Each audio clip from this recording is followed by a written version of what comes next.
तोरा प्यार में हलियो पागल अब हो गेलियो आवारा। गिर जा सुन गे बोल ना। तोरा प्यार में हलियो पागल अब हो गेलियो आवारा। दुआ करो ही भगवान से कब मिली है नहीं दोबारा, कब मिली है नहीं दोबारा।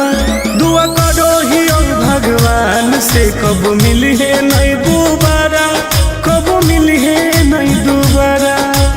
पागल कर दिल में जा ऐसे मत बोल करे जा।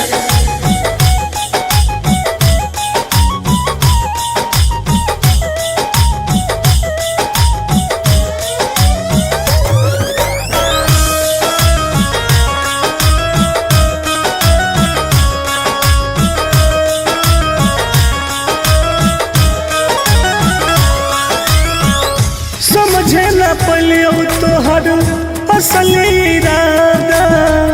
सुख देनी कम बाकी दुख देनी ज्यादा।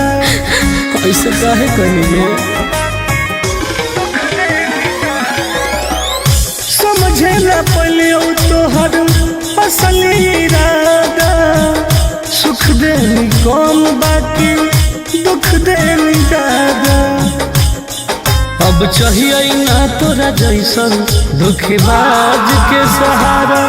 दुआ करो ही भगवान से कब मिली है नहीं दोबारा, कब मिली है नहीं दोबारा। दुआ करो ही भगवान से कब मिली है नहीं दोबारा, कब मिली है नहीं दोबारा। ऐसे मत बोलो सोना।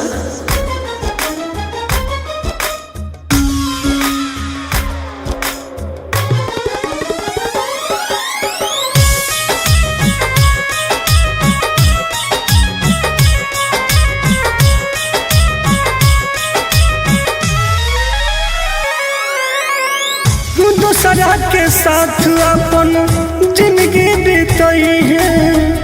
मोलो पर हमारा लोग लौट के नहीं है। बुझो